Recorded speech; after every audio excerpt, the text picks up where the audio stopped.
क्या आप जानते हैं शिवलिंग की पूजा क्यों की जाती है? आइए इस कथा को विस्तार से सुनते हैं। शिवलिंग की पूजा क्यों किया जाता है? शिवलिंग भगवान शिव का प्रतीक है। भक्तजन आमतौर पर भगवान शिव की कृपा पाने के लिए उनकी मूर्ति की बजाय इस शिवलिंग की पूजा करते हैं। आज हम शिवलिंग के बारे में कुछ बातें करने जा रहे हैं। आपने ज़रूर यह देखा होगा और पाया होगा कि भगवान शिव के भक्त आमतौर पर शिव की मूर्ति की नहीं बल्कि शिवलिंग की पूजा करते हैं। तो क्या आपने कभी सोचा है कि भक्त शिव की मूर्ति की पूजा के बजाय शिवलिंग की पूजा क्यों करते हैं? क्या शिव की मूर्ति की बजाय शिवलिंग की पूजा करने से भगवान शिव प्रसन्न होते हैं? शिवलिंग की पूजा क्या क्या कारण है? सबसे पहले शिवलिंग की पूजा किसने की थी? भगवान शिव का लिंग क्यों काटा गया? तो आइए आज शिवलिंग के बारे में यह बातें जानते हैं। शिव पुराण के अनुसार सृष्टि के प्रारंभ में भगवान शिव से ही सृष्टिकर्ता ब्रह्मा और भगवान विष्णु की उत्पत्ति हुई। उत्पत्ति होने के बाद ब्रह्मा जी और विष्णु जी के मन में यह प्रश्न आया कि हम कौन हैं? हम इस संसार में कैसे आए? हमारे काम क्या हैं? दोनों यही सोच रहे थे कि तभी एक अग्निलिंग प्रकट हुआ और उसमें से निकली एक आवाज़ ने ब्रह्मा जी की ओर और विष्णु से कहा, तुम दोनों के मन में जो प्रश्न उठ रहा है उसका उत्तर पाने के लिए इस अग्निलिंग में प्रवेश करो और इसका आदि और अंत खोजो। उस आवाज़ को सुनने के बाद ब्रह्मा जी और विष्णु जी दोनों ही अग्निलिंग में प्रवेश कर गए। हजारों वर्षों की खोज के बाद भी ब्रह्मा और विष्णु को अग्निलिंग का कोई आदि या अंत नहीं मिला और न ही वे अग्निलिंग के रहस्य को जान सके। तब भगवान शिव परम ब्रह्मा के रूप में दोनों के सामने प्रकट हुए। भगवान शिव ने ब्रह्मा जी की ओर और विष्णु जी को अग्निलिंग के रहस्य के बारे में बताया। ब्रह्मा जी और विष्णु जी दोनों ने अग्निलिंग के रहस्य को जान लिया और उसे प्रणाम किया। तब निराकार अग्निलिंग ने आकार लिया और ज्योतिर्लिंग स्वरूप शिवलिंग बन गया। तब ब्रह्मा जी और विष्णु जी दोनों शिवलिंग की पूजा करने लगे। यही पहला ज्योतिर्लिंग स्वरूप शिवलिंग है जो सृष्टिकर्ता ब्रह्मा और भगवान विष्णु के सामने प्रकट हुआ था। ब्रह्मा जी और भगवान विष्णु शिवलिंग की पूजा करने वाले पहले व्यक्ति हुए। भगवान शिव आदि और अंत के देवता हैं। परमेश्वर भगवान का कोई आकार या रूप नहीं है। परमेश्वर भगवान निराकार हैं, इसलिए भगवान शिव की पूजा शिवलिंग से साकार रूप में की जाती है। आध्यात्मिक अर्थ में शिवलिंग हमारे ब्रह्मांड की एक आकृति है। शिवलिंग शिव और शक्ति का एक शाश्वत रूप है और मनुष्य और प्रकृति के बीच समानता का प्रतीक है। दूसरे शब्दों में शिवलिंग हमें बताता है कि इस संसार पर अकेले पुरुषों या केवल प्रकृति का प्रभुत्व नहीं है। पुरुष और प्रकृति एक दूसरे के पूरक और समान हैं। लिंग के रूप में केवल निराकार भगवान शिव की पूजा की जाती है, इसलिए निराकार परम ब्रह्मा भगवान शिव रूप धारण करने वाला शिवलिंग है। शिवलिंग में समाया भगवान शिव और शिव में समाया सारा ब्रह्मांड। भगवान शिव समस्त ब्रह्मांड के मूल हैं। शिव का अर्थ है परम कल्याणकारी और लिंग का अर्थ है सृजन।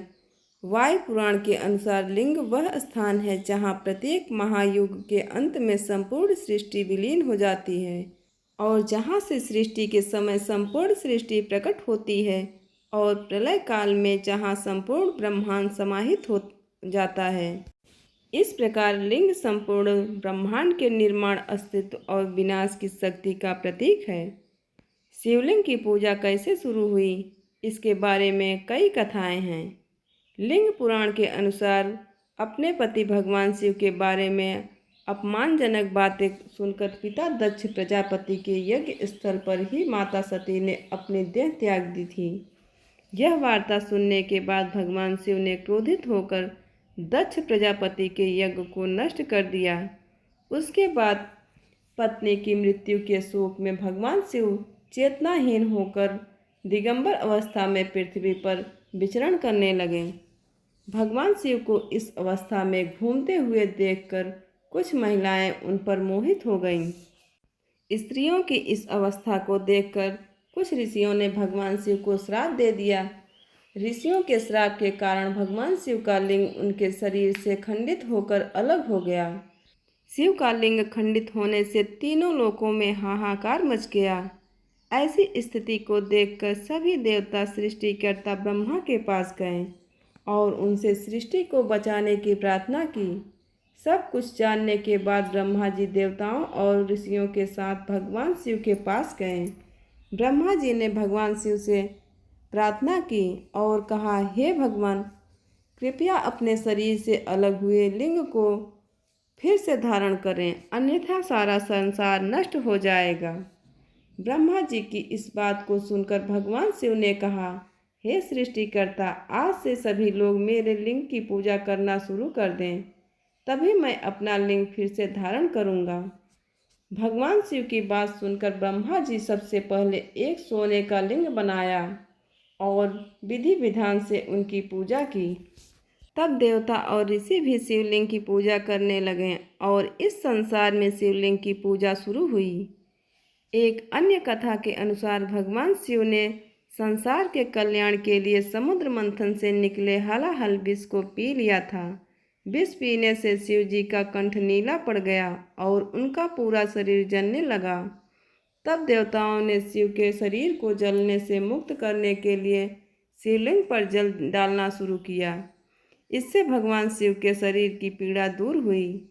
इस घटना के बाद भगवान शिव के प्रतीक के रूप में शिवलिंग की पूजा शुरू हुई। भृगु संहिता के अनुसार एक बार महर्षि भृगु ब्रह्मा और विष्णु महेश्वर में से कौन सर्वश्रेष्ठ है यह परीक्षा लेने निकले। परीक्षा लेने के लिए जब महर्षि भृगु कैलाश पहुँचे, उस समय भगवान शिव समाधि में लीन थे। इसलिए शिव के गणों ने भृगु को अंदर प्रवेश नहीं करने दिया और उन्हें कैलाश के द्वार पर ही रोक दिया। महर्षि भृगु ने बहुत विनय की, लेकिन फिर भी शिवगणों ने उन्हें आगे बढ़ने की अनुमति नहीं दी, बल्कि उनका अपमान किया और उन्हें मारने के लिए त्रिशूल आदि अस्त्र धारण कर लिया। जब भृगु ने देखा कि शिवगण उन्हें मारने के लिए आ रहे हैं, तो वे भागने लगे और शिवगण उनके पीछे भागने लगे। कुछ समय भागते भागते महर्षि भृगु थक कर रुक गए। तब क्रोधित भृगु ने सोचा, हे भगवान शिव, मैं त्रिदेवों की परीक्षा लेने निकला हूँ। इसी परीक्षा के अंतर्गत आज मैं कैलाश पर आपकी परीक्षा लेने आया हूँ, परंतु आपके गणों ने मेरे साथ दुर्व्यवहार किया और अब आपने भी मुझे बचाने के लिए आगे नहीं आए। इसलिए आज मैं आपको श्राप देता हूँ कि कलयुग में कोई आपकी पूजा नहीं करेगा। श्राप मिलने के बाद शिव जी की समाधि टूट गई। तब भगवान शिव भृगु के सामने प्रकट हुए और कहा, हे महर्षि भृगु, आपने मुझे जो श्राप दिया है उसे वापस ले लीजिए। इस सृष्टि के निर्माण और संचालन में मेरी भी भूमिका है। यदि आप मुझे इस सृष्टि से निकाल देंगे तो इस सृष्टि में कुछ भी विशेष नहीं रहेगा। अगर मैं निर्माण कर सकता हूँ तो विनाश भी कर सकता हूँ।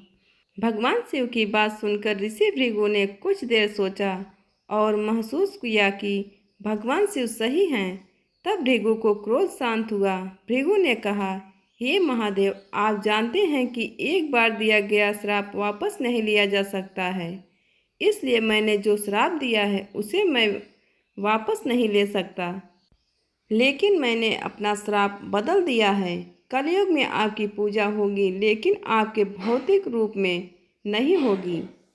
कलयुग में केवल आपके ब्रह्मांड रूपी लिंग रूप की ही पूजा होगी। महेश भृगु द्वारा दिए गए इस श्राप के कारण ही कलयुग में भगवान शिव के भौतिक रूप के बजाय शिवलिंग की पूजा शुरुआत हुई। कलयुग में भक्त यदि विधि विधान से शिवलिंग की पूजा करते हैं तो भगवान शिव की कृपा से कई लाभ मिलते हैं। यदि आप शिवलिंग की पूजा भक्ति से करते हैं तो विवाह योग्य कन्याओं को योग्य वर प्राप्त होता है। निसंतान दंपतियों को संतान प्राप्ति होती है। धन ज्ञान और मोक्ष की प्राप्ति होती है। जिस स्थान पर शिवलिंग की पूजा की जाती है वह स्थान तीर्थ स्थल बन जाता है। शिवलिंग विभिन्न प्रकार के होते हैं। हालांकि पूरे भारत में केवल 12 ज्योतिर्लिंग हैं। यह 12 ज्योतिर्लिंग मनुष्य द्वारा निर्मित नहीं है। मान्यता है कि ये ज्योतिर्लिंग स्वयं ही प्रकट हुए थे।